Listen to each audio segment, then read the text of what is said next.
When I was in high school, that's the place where this dream that I had of being a professional athlete, specifically a professional soccer player, became a goal.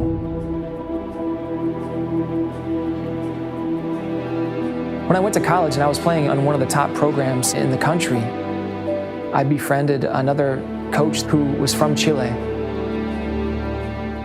He told me that he thought that I had the ability to play in the South American style, that he could even open the doors for me there because he knew the game there. So he did. When I graduated from college, just 2 months later, I traveled for the first time to Chile and had a tryout.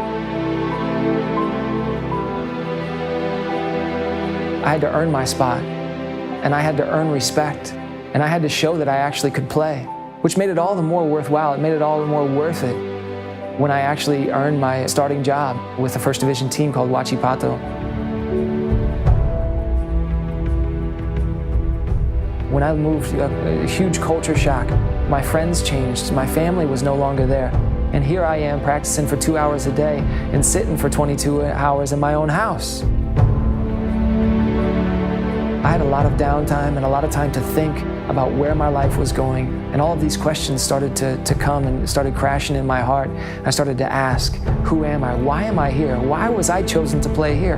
And do I believe the things that I profess that I believe on a weekly basis? I was sitting in an ice-cold chapel in the middle of the Chilean winter, which is a terrible rainy season. And I sat there before the tabernacle, and I remember it was one day that I was just truly praying for comfort. I didn't feel a great level of comfort. I didn't feel great. And I went there to be a professional athlete, to be great. My heroes were professional athletes. I thought greatness was everything that I saw other professional athletes being. And so seeing them excel at their sport, that was greatness to me. That's what it was to be a great man, to be respected by others, to be known by others was to be great. To make money was to be great. To have a beautiful woman by your side, that's what it was to be great. And I didn't feel that I was living greatness. Mix that with the loneliness and the culture shock. I was before the Blessed Sacrament in this chapel, knowing that Jesus was present there. And I was just praying for comfort. Lord, bring comfort into my life. Bring me all the things that I believe to be great. Make that happen for me. And it was right there, in the silence of that chapel and in the silence of my heart, the loudest voice that I have ever heard that's never audibly spoken. And at that moment, I heard, "Be my priest." And that shocked me like you wouldn't believe, because it wasn't anything that I was thinking about. I immediately rejected that thought and that idea. And it was not something that I was willing to live. And it wasn't something that I was willing to do for him.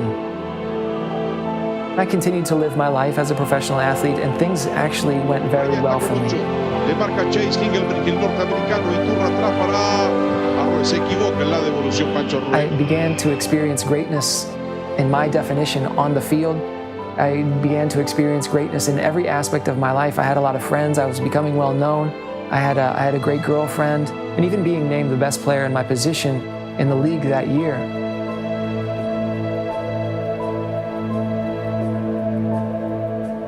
I remember sitting up in my bed at night, not being able to sleep, and recognizing, I don't know that it can get any better than this. And right there, in a split second, I recognized that I had nothing else planned for my life. I recognized that there was maybe nothing greater that I could do. And it was at that very moment, this call to priesthood was heavily on my heart. And I realized that if God truly does have a plan for my life, then maybe it is priesthood. Maybe priesthood is what I'm really seeking to satisfy the longings of my heart and to satisfy the lack of peace that I continue to have in the midst of the greatest happiness that I've experienced as a human. The church does need good men, needs faithful men, and it needs someone to turn the tide. Not that I'm the one to do that, but good men who are faithful need to respond to the call of God in their life and to live out whatever He has planned for us. And if we do that, then people are going to start talking a different way about the Catholic Church, about Christianity, about men in general in our culture. Nothing is better than fulfilling the role that God has chosen for you. That is what we were created for. That is what we are called to do. And truly, nothing will satisfy us unless we do that.